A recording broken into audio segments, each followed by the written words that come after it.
தேர்தல் காலத்தில் ஸ்டாரும் சோறும் நிகழ்ச்சியில் இன்று நாம் சந்திக்க இருக்கும் சட்டமன்ற தொகுதி அம்பாசமுத்திரம்.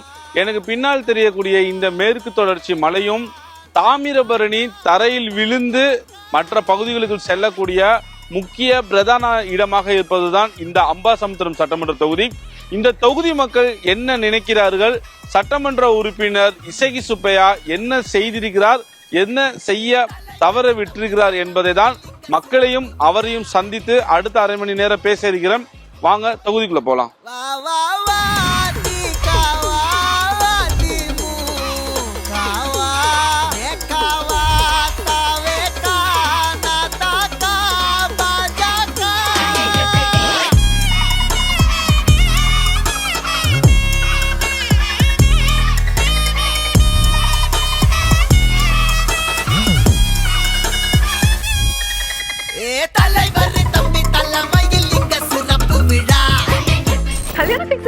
தமிழ் மேட்ரிமோனிக்கு தேங்க்ஸ் சொல்லணும்.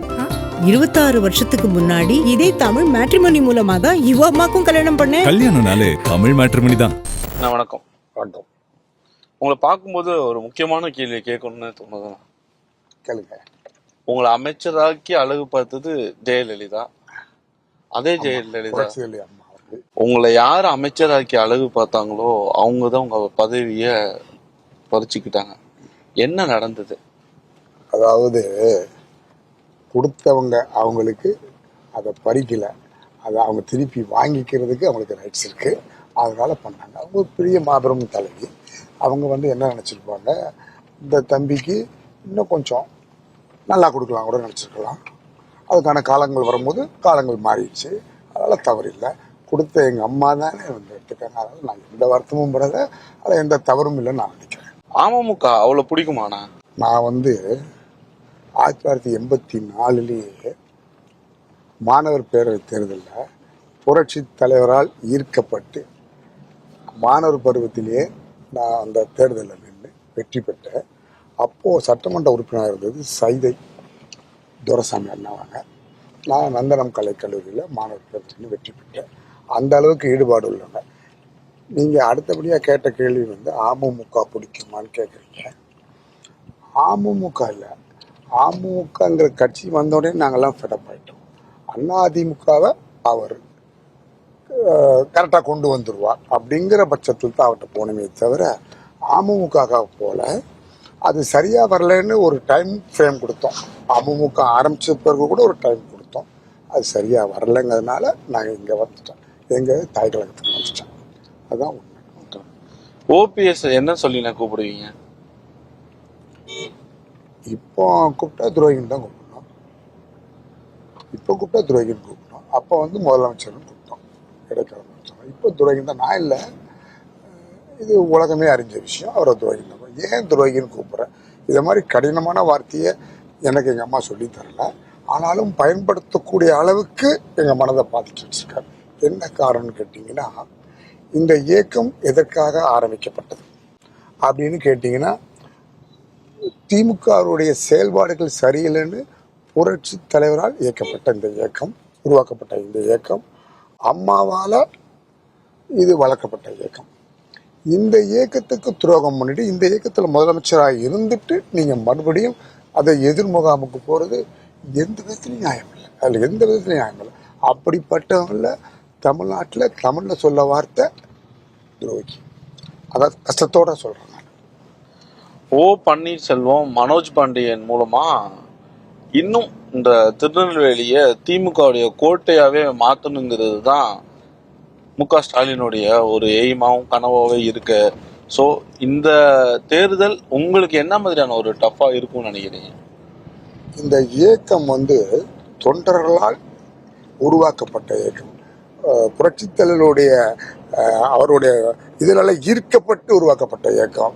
இது இன்னைய வரைக்கும் தொண்டர்கள் இயக்கம். அதுக்கு ஒரே உதரும் ஒரு தொண்டர் இன்னைக்கு கழகத்தின் பொதுச் செயலாளர்.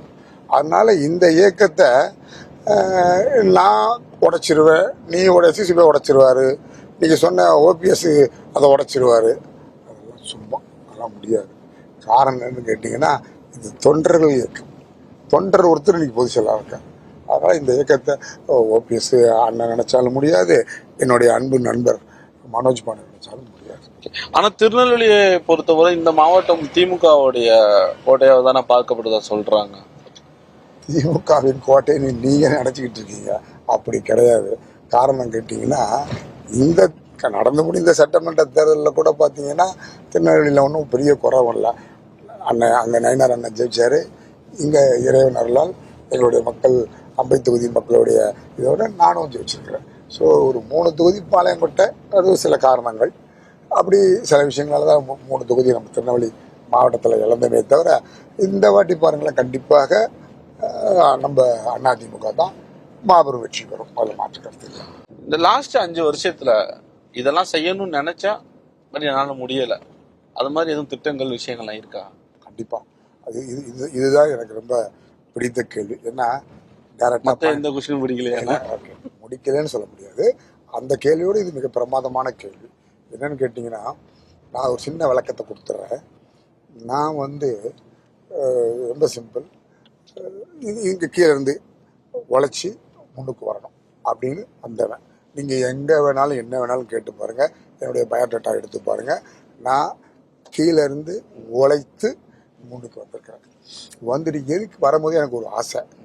நான் பிறந்து வளர்ந்து படித்தது அத்தனைக்கும் சென்னை. நான் படித்த கல்லூரி பள்ளிக்கூடம் எல்லாமே அரசு கல்லூரி. அப்படி படிச்சுட்டு நான் மறுபடியும் இந்த தொகுதி எப்படின்னு கேட்டிங்கன்னா, என்னுடைய பூர்வீகம் அம்பாசமுத்திரத்தில் தெற்கு பாப்பாங்குளம். என்னுடைய தாத்தா ஊர், அம்மா ஊர் சிங்கம்பட்டி, என்னுடைய மனைவி ஊர் கோபாலசமுத்திரம். இதெல்லாமே இந்த ஊரை தத்து எடுக்கணும். அப்படி என்னையா பண்ண போகிற தத்து எடுத்து நல்லது பண்ண போகிறேன்.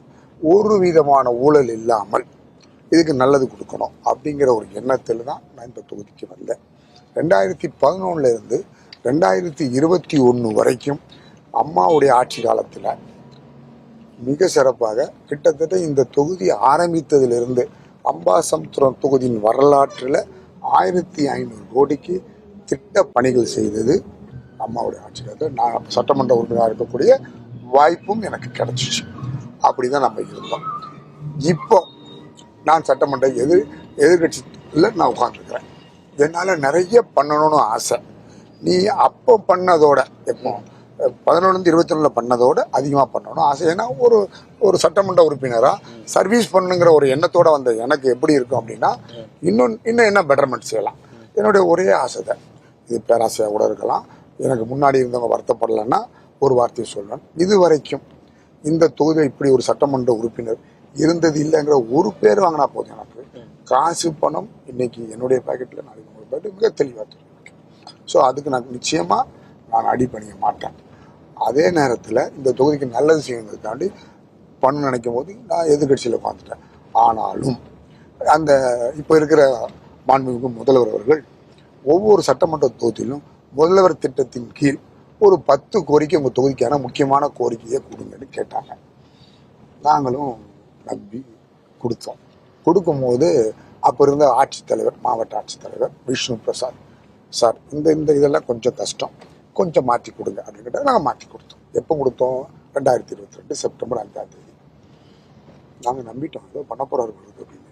சோஃபார் பேப்பராகவே இருக்கு. இது அந்த 10 கோரிக்கை என்னன்னு கேட்டிங்கன்னா, அது நிறைய இருக்குது. அது பேசினா டைம் பிடிக்கும் உங்களுக்கு. ஸோ அந்த கோரிக்கையெல்லாம் என்னுடைய ஆசை கோரிக்கைகள், இந்த தொகுதிக்கான கோரிக்கைகள். அது வேணால் உங்களுக்கு பேப்பராக கொடுத்துருவோம். இப்போ உங்களுடைய கோரிக்கைகள், இந்த மக்களுக்கான கோரிக்கைகளை முன்வைக்கிறீங்க, அங்க உங்களுக்கு செஞ்சு தரலன்னு நீங்க சொல்றீங்க. ஆனா இங்க உள்ள மக்கள் உங்க மேலதானே தப்பான ஒரு பார்வையை பார்ப்பாங்க. நீங்க நினைக்கிறது தவறு. மக்கள் மிக புத்திசாலிகள். அதுவும் ஸ்பெசிஃபிக்கா என்னுடைய அம்பை தொகுதி மக்கள் ரொம்ப புத்திசாலிங்க. என்ன காரணம் கேட்டீங்கன்னா, 2021 சட்டமன்ற தேர்தலில் நான் எப்படி ஓட்டு கேட்டேன் தெரியுங்களா? எனக்கு ஓட்டு போடுங்க நான் கேட்கவே இல்லை. நான் அதுதான் எங்கள் பியூட்டி. எந்த ரெக்கார்டு எடுத்து கொடுங்க எனக்கு. டே 1 இருந்து எண்டாவது கேம்பெயின் வரைக்கும் நான் கேட்டது, நாங்கள் 11 பேர் நிற்கிறாங்க, யார் நல்லவனோ அவனுக்கு ஓட்டு போடுங்க. அப்படி தான் என்னுடைய பிரச்சாரம் இருந்துச்சு. மக்கள் புத்திசாலி. நான் நல்லவன் நினைக்கிறேன், எனக்கு போட்டாங்க.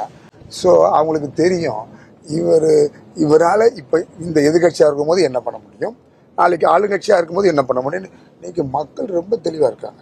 ஸோ எதிர்கட்சியாக இருக்கிறதுனால இவர் இவ்வளோ பண்ணியிருக்காங்க, என்னடா பண்ண நீ அப்படின்னு கேட்டிங்கன்னா, எதிர்கட்சியாக இருக்கும்போது என்னுடைய சட்டமன்ற உறுப்பினருடைய நிதியை சரியாக பயன்படுத்திருக்கேன். இது உங்களுடைய சொந்த ஊரு, நீங்க பிறந்த ஊரை தத்தெடுக்கிற ஒரு மாநில தான் இங்க எம்எல்ஏவா இருக்கிறதா, அங்க நிறைய உதவிகள் பண்றதா சொல்றீங்க. இப்போலாம் சேவை செய்யறதுக்கான எல்லாரும் அரசியலுக்கு வராங்க. இதுவும் நல்ல கேள்விதான். இன்னைக்கு அரசியலுக்கு வரவங்க பூரா ஒரு விளம்பரத்துக்காகவும் இது போட்டால் அதை எடுக்கலாமா அப்படின்னு வராங்க. அதனால அதுக்கு அந்த கேள்விக்கு நான் ஒரு பதில் சொல்கிறேன். நான் ஒவ்வொரு கல்லூரிக்கும் என்னுடைய தொகுதிக்கு உட்பட்ட கல்லூரிக்கு போகும்போது நான் பசங்களை இருந்துச்சு, தம்பி நீங்கள் என்ன வாங்க போகிறீங்க, என்ன வாங்க போகிறீங்க அப்படின்னு கேட்கும்போது ஒருத்தர் வந்து டாக்டர்ம்பார், ஒருத்தர் இன்ஜினியர்ம்பார், ஒருத்தர் லாயர்ம்பார், ஒருத்தர் போலீஸ் ஆஃபீஸர், ஒரு கலெக்டர்ம்பார். தம்பி உங்களில் ஒரு 4 பேர் நிச்சயமாக அரசியல்வாதியாக வாங்க. அரசியல்வாதியாக படித்தவர்கள் மட்டுமல்ல, லஞ்சம் வாங்காத எந்த ஊழலும் இல்லாத ஒரு அரசியல்வாதியாக நீங்கள் வரணும் அப்படின்னு சொல்லியிருக்கலாம் இல்லையான்னு கேளுங்க. ஸோ இதெல்லாம் என் கூட நீங்கள் காரில் இருந்து பேசுகிறதோட உங்களுக்கு டைம் கிடைச்சா 100 பேரை சந்திங்க. அதில் எத்தனை பேர் நான் சொல்கிறது உண்மைன்னு சொல்கிறாரு பாருங்க. இதுதான் நான் சம்பாதித்தது. இந்த தேர்தலில் இந்த பகுதி மக்கள் உங்களுக்கு ஏன் ஓட்டு போடணும்னு நினைக்கிறீங்க? நான் 2016 இருந்து 2020 வரைக்கும் இந்த தொகுதி சட்டமன்ற உறுப்பினர் இல்லை. ஆனாலும் என்னெல்லாம் செஞ்சேன் அப்படின்னு தயவு செய்து நீங்க கேளுங்க. நீங்க இந்த இன்டர்வியூ எடுக்கிறதுக்கு முன்னாடி இதை நீங்க கேட்டுட்டு வந்தா எனக்கு இன்னும் கொஞ்சம் ஹாப்பியா இருந்திருக்கும். பரவாயில்ல, இப்ப நீங்க கேட்டுட்டு அதுக்கு ஆட் பண்ண முடிஞ்சா ஆட் பண்ணி. ஓகே, இந்த கேள்வி உங்கள்கிட்ட கேட்டாதான் கரெக்டா இருக்கும். கரப்ஷன் இல்லாத எம்எல்ஏவா இருக்க முடியுமா? இறைவன் அவர்களால் இது வரைக்கும் நான் இருந்துட்டு இருக்கேன். இது வரைக்கும் எனக்கு இருக்க வேண்டாம்னு போகும்போது தோரணமலை முருகர் தான் தெரியுறாரு, அவர்கிட்டையும் வேண்டிக்கிறேன். அந்த பக்கம் சர்ச் இருக்கு, அங்கேயும் நான் கேட்டுக்கிறேன். இயேசுவே என்னை அப்படியே வச்சுங்க, இன்னும் கொஞ்சம் இது பண்ணால் அல்லா இருப்பாரு. அல்லா என் மனதை மாற்றி விடாது. நான் இந்த ஜென்மத்தில் நான் ஸ்ட்ரைட் மீன்ஸ் லஞ்சம் வாங்காமல் இருக்கணும். இது வரைக்கும் இருக்கிறேன், இன்னமும் இருக்க வை. கண்டிப்பாக என்னை இருக்க வைப்பாரு. ஏன்னா எனக்கு ஆசை இல்லை, எனக்கு தெரியும் 4 இட்லி தான் சாப்பிடுவேன். ஒவ்வொரு தேர்தலையுமே ஒவ்வொரு தாக்கத்தை யாராவது ஒரு தலைவர்கள் உருவாக்கிக்கிட்டே இருக்கிறாங்க. அந்த வகையில இன்றைய தேர்தலில் புதுசா ஒரு மாற்றத்தை கொண்டு வர போறதா விஜய் சொல்றாரு, களத்துல இறங்கியிருக்கிறாரு. இந்த தாக்கம் யாரை பாதிக்கும்? அவரை தான் பாதிக்கும். எப்படி அவரை பாதிக்கும்னு கேட்டிங்கன்னா, பாவம் அவர் பாட்டில் நல்லா டான்ஸ் ஆடிக்கிட்டு அடிச்சுக்கிட்டு படிச்சுக்கிட்டு அப்படி இப்படி ஜாலியாக இருந்தார், படம் நடித்தார், அது ஏதோ சம்பாதிச்சுக்கிட்டு இருந்தார். அவருக்கு ஏன் இந்த ஆசைன்னு தெரியல. சரி, ஆசைப்படுங்க. நீங்கள் அடுத்த கேள்வி என்ன கேட்பீங்க, ஏங்க உங்கள் முதல்வர் புரட்சி தலைவர் ஆசைப்படுறது படக்கூடாதா அப்படின்னு நீங்கள் கேட்கலாம். புரட்சி கலைஞர் ஆசைப்படுறது படக்கூடாதா நீங்கள் கேட்கலாம். கரெக்டு தான். புரட்சி தலைவர் இந்த அரசியலுக்கு வர்றதுக்கு முன்னாடி சினிமாவில் நடிச்சிட்டு இருக்கும்போது என்ன மாதிரி உதவி பண்ணியிருக்காரு. நீங்கள் அப்படி ஒரு ரெக்கார்ட்ஸ் கொடுங்க, வாங்க வாங்க நல்லவங்க வாங்கன்ற. உங்களால் மக்களுக்கு நல்லது செய்ய முடியும் அப்படின்னா வாங்க. புரட்சி தலைவர் இந்த ரூட்டு எல்லாமே தெரியும். அதனால என்னுடைய பார்வை அவருடைய பாதையை மாற்றியது சற்று தவறான விஷயம் தான் சொல்றேன். பாதையை மாற்றுறதுக்கு முன்னாடி அந்த பாதை எப்படி இருக்குன்னு பார்த்துட்டு அதில் இருக்கிற கல் முள்ளெல்லாம் கிளியர் பண்ணிட்டு வந்துருந்தா அன்னைக்கு ஈஸியாக போவார். அப்படி இல்லையோன்னு நான் நினைக்கிறேன். அந்த கல்லு முள்ளு இதெல்லாம் ஈஸியா கிளியர் பண்றதுக்கு என்டிஏ கூட்டணி அமைஞ்சிருந்தா, என்டிஏ கூட்டணியில விஜய் வந்திருந்தா அவருக்கு நீங்க சொல்லக்கூடிய பாசிபிலிட்டி இருக்கும்னு நினைக்கிறீங்களா? அது என்ன காரணம் கேட்டிங்கன்னா, ஒரு பழமொழி சொல்ற மாதிரி அவன் கூட போனா இவன் வந்துடுவாங்கிற கதையில தேசிய ஜனநாயக கூட்டணியை பொறுத்த வரைக்கும் அது ஒரு மாபெரும் கூட்டணி. என்ன மாபெரும் கூட்டணி? அரசியல் தெரிந்த கூட்டணி. அந்த கூட்டணியில இந்த நீங்க சொல்ற விஜய் வந்திருந்தாருன்னா இந்த நெளிவு சுழிவு தெரிஞ்சிருக்கும், பாதை ஓரளவுக்கு தெரிஞ்சிருக்கும். இப்போ அவர் பாதை ரொம்ப ஈஸியா அவர் ஒரே ஒரு கணிப்பெண் இருக்கார், தமிழகம் முழுவதும் அவரை தெரியும் அப்படிங்கிற ஒரு காரணத்துக்காக மக்கள் ஓட்டு போடுவாங்க. ஆனால் அது எனக்கு சந்தேகம் தான். ஆனால் இன்னைக்கு இருக்கிற இளைஞர்கள் அவருக்கு ஓட்டு போடலாம்னு நினைக்கிற இளைஞர்கள் கொஞ்சம் சிந்திக்கணும். என்ன சிந்திக்கணும் அப்படின்னா, அவருக்கு ஓட்டு போட வேணாம் நான் சொல்லலை, அவர் என்ன செய்தார் அப்படின்னு கேட்டுட்டு போட சொல்லுங்க. படத்தில் நடித்தது மட்டும்தான் குவாலிஃபிகேஷன் அப்படின்னு கேட்டிங்கன்னா அவர் அரசியலுங்கிற அந்த ஒரு ஸ்பேஸே வேண்டியதில்லை. தொண்டரா இருக்கக்கூடிய ஒருத்தவர் தான் முதல்வர் வரைக்கும் வந்திருக்கிறது தான் நீங்க சொல்றீங்க. இந்த எடப்பாடி பழனிசாமி குறுக்க கொஞ்சம் பேசிக்கலாமா? தொண்டரா இருந்த ஒருவர் முதல்வர் வரைக்கும் வந்திருக்கிறார், அதிமுக வந்திருக்காரு. அதான் நான் சொல்லலை, வந்திருக்காரு. நான் சொன்ன மாதிரி சொல்லிட்டீங்க. நீங்களா தானே சொல்றீங்க? அதான் அப்படிதானே தம்பி பாலாஜி? Okay. வந்திருக்கிறாரு. கரெக்ட். அதனால அழுத்தி சொல்லுங்க வந்திருக்காரு. இவர் வந்த பின்பு அதிமுக சந்தித்த தேர்தல்கள் எல்லாம் என்னாச்சு? வெற்றி வாய்ப்பு இழந்தோம். அவரால் இல்லை, கால சூழ்நிலைகள். அது எல்லாருமே வெற்றி பெற்றுட்டு இருந்தோம்னா தோல்வின்னு ஒன்று சந்திக்கலன்னு நைட்டு டே அப்படின்னு ஒன்று இல்லாமல் போயிடும். அதுக்கு ஒரு பெரிய சகாப்தம் புரட்சி தலைவர் தான். அவர் அந்த சூரியனையே மறைத்து தான் சூரியனாக உதித்தவர் அவர். அது எல்லாருமே இருக்க முடியாது. ஸோ இன்னைக்கு ஒரு எளிய தொண்டனாக இன்னைக்கு மக்கள் செல்வாக்கை பெற்று ஒரு மாபெரும் கட்சியினுடைய பொதுச் செயலாளர் இருக்காருன்னா அவர் பாராட்டணும். மக்கள் செல்வாக்கு இருந்திருந்தாதான் தேர்தலில் வெற்றி பெற்று இருந்திருக்கலாம்ல. நீங்க மக்கள் செல்வாக்கு இருந்துட்டு எல்லாருமே வெற்றி பெற முடியாது. கூட்டணி நீங்க பாருங்களேன், இன்னைக்கு நல்லா கேட்டுங்க. அவர் மாண்புமிகு முதல்வர் அவர்கள் எல்லா கூட்டத்திலையும் என்ன சொல்லுவார் தெரியுமா? நாங்கள் ஸ்ட்ராங்காக இருக்குன்னு சொல்ல மாட்டார், எங்கள் கூட்டணி ஸ்ட்ராங்காக இருக்குன்னு சொல்லுவார். இன்னைக்கு எல்லாருக்கும் தைரியம் இருந்தால் அந்தந்த இயக்கம் தனியாக நிற்கட்டுமே. அதிமுக தானே பெரிய கட்சி. எப்படி தம்பி? அதிமுக தானே பெரிய கட்சி. ஏதாவது பேசணும், நீங்கள் இல்லைன்னு சொல்லுங்க, இல்லை ஆமான்னு சொல்லுங்க. இது உங்களுக்கான இல்லைன்னு சொல்லுங்க, ஆமான்னு சொல்லுங்க. கூட்டணியா இந்த கேள்வியை மாற்றி சொல்லிட்டீங்கன்னா அது நல்லா இருக்கும். இந்த தமிழகத்தில் பெரிய இயக்கம் எது? நீங்க டிராவல் பண்றதுனால உங்க கட்சியா இருக்கும். நான் டிராவல் பண்றதுனால இல்ல, ஒரு நடுநிலையாளராக ஊடகவியல்காரராக ஒரு உண்மையை மட்டும் சொல்லுங்க போதும். ஒரு அப்படி ஜமாலிச்சு பேசக்கூடாது, உண்மையை சொல்லுங்க. எது பெரிய கட்சி? நான் சொல்றதோட நீங்க சொன்னாதான். அனைத்து இந்த அண்ணா திராவிட முன்னேற்ற கழகம் தான். அதனாலதான் அவர் எப்ப பார்த்தா என்ன சொல்லிட்டு இருக்காரு, எங்க கட்சி கூட்டணி பலத்தோடு இருக்குன்னு. தனியா நில்லுங்க. அப்போ அந்த கூட்டணி எங்களுக்கு கொஞ்சம் வலுவா இல்லை. இப்போ இருக்கிற கூட்டணி வலுவான கூட்டணி, அதனால நாங்கள் வெற்றி பெறுவோம். நடிகர் திலகம் சிவாஜி கணேசன் ரொம்ப பிடிக்குமா? எனக்கு திருமணம் செய்து வைத்தவரே நடிகர் திலகம் சிவாஜி கணேசன். பெரிய பந்தம் கூட எங்கள் குடும்பத்தோடு ரொம்ப நெருங்கியவர். அவரை என்னுடைய திருமணத்தை நடத்தி வைத்தவர். ரொம்ப மிகப்பெரிய நடிகர் மட்டுமல்ல, ஒரு நல்லவர். எதிர்வரும் சட்டமன்ற தேர்தலில் வெற்றி பெற்ற பின்பு இந்த பகுதி மக்களுக்கு நான் இதை கண்டிப்பா செஞ்சே தீருவேன் அப்படின்னு இந்த ஷோ மூலமா ஒரு ப்ராமிஸ் பண்றீங்க அப்படின்னா என்ன பண்ணுவீங்க? அதாவது முதல்ல சொல்றது, என் தொகுதி மக்கள் இந்த 15 ஆண்டுகளாக கனிம வள கொள்ளை இல்லாமல், மணல் கொள்ளை இல்லாமல் முடிந்த வரைக்கும் தடுத்திருக்கிறார். நம்முடைய மக்கள் முதல்ல கேட்கறது என்னன்னு கேட்டீங்கன்னா, நிம்மதியான வாழ்க்கை. இன்னைக்கு தமிழகத்தில் நிம்மதியான வாழ்க்கை இருக்கிறதா அப்படின்னா அது மிகப்பெரிய கேள்விக்குறி. அந்த கேள்விக்குறி இல்லாமல் என் தொகுதியை முதல் நடத்தினேன். அடுத்தபடியாக அவங்க கேட்குற அத்தியாவசியமான தேவை குடிநீர். இப்போ கிட்டத்தட்ட பாரத பிரதமர் மாண்புமிகு மோடிஜி அவருடைய திட்டத்தின் கீழ் அங்கு அம்ருத் ஸ்கீம் குடிநீர் திட்டம் வந்துகிட்டு இருக்கு.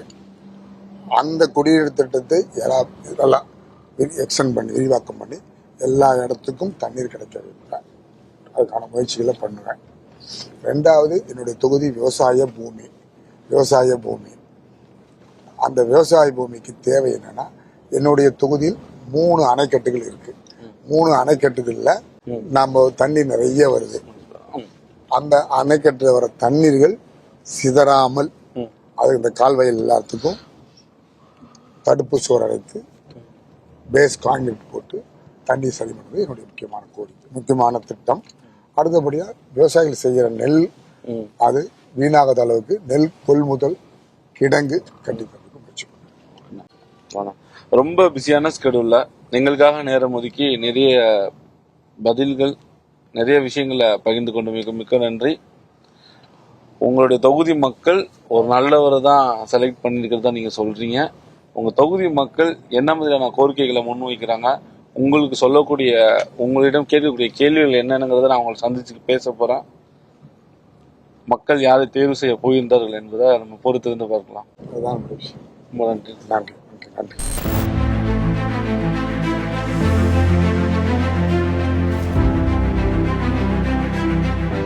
அந்தந்த ஊர்ல என்னெல்லாம் சாப்பாடு கிடைக்குமோ அதெல்லாம் சாப்பிட்டாதாங்க செம்மையா இருக்கு.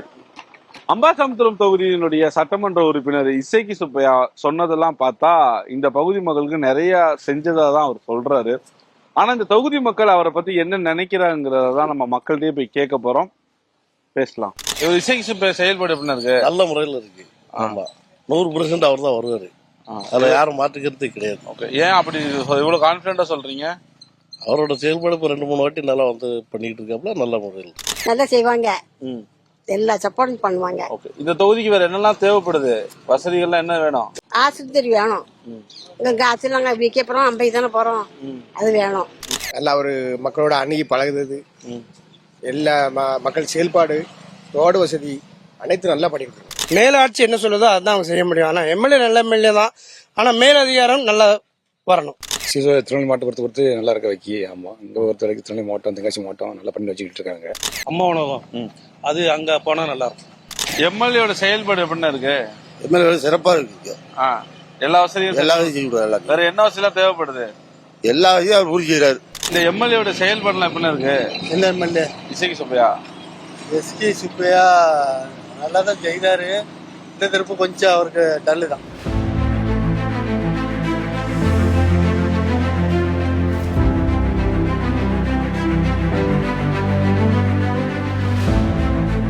அவன் எம்எல்ஏட செயல்பாடுகள்லாம் நல்லா இருக்கு. அதனால ஒன்றும் செய்ய முடியாது. ஆளுங்கட்சி டிஎம்கே எப்படி செய்வாங்க?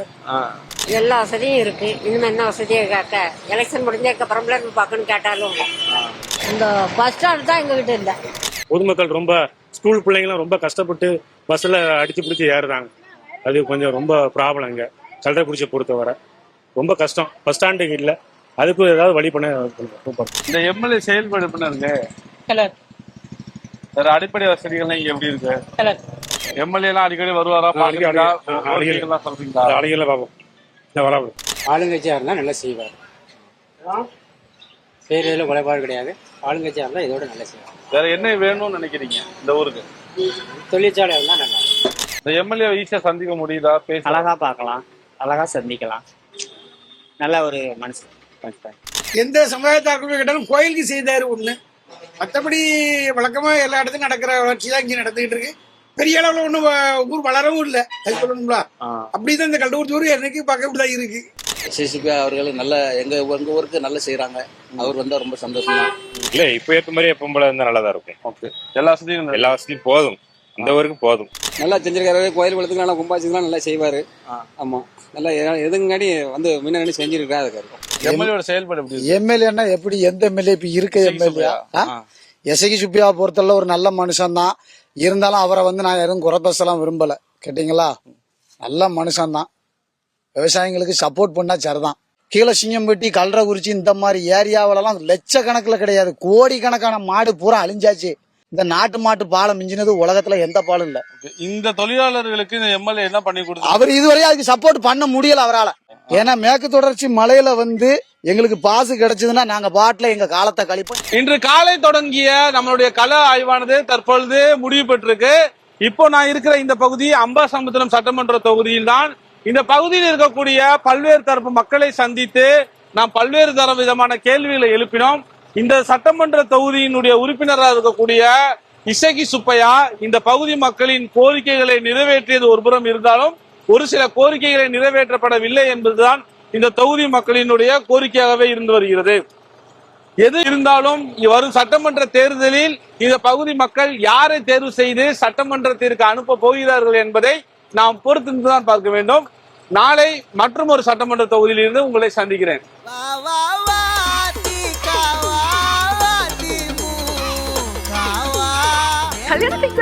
தமிழ் மேட்ரிமோனிக்கு தேங்க்ஸ் சொல்லணும். 26 வருஷத்துக்கு முன்னாடி இதே தமிழ் மேட்ரிமோனி மூலமா தான் இவ அம்மாக்கும் கல்யாணம் பண்ணேன். கல்யாணம்னாலே தமிழ் மேட்ரிமோனி தான்.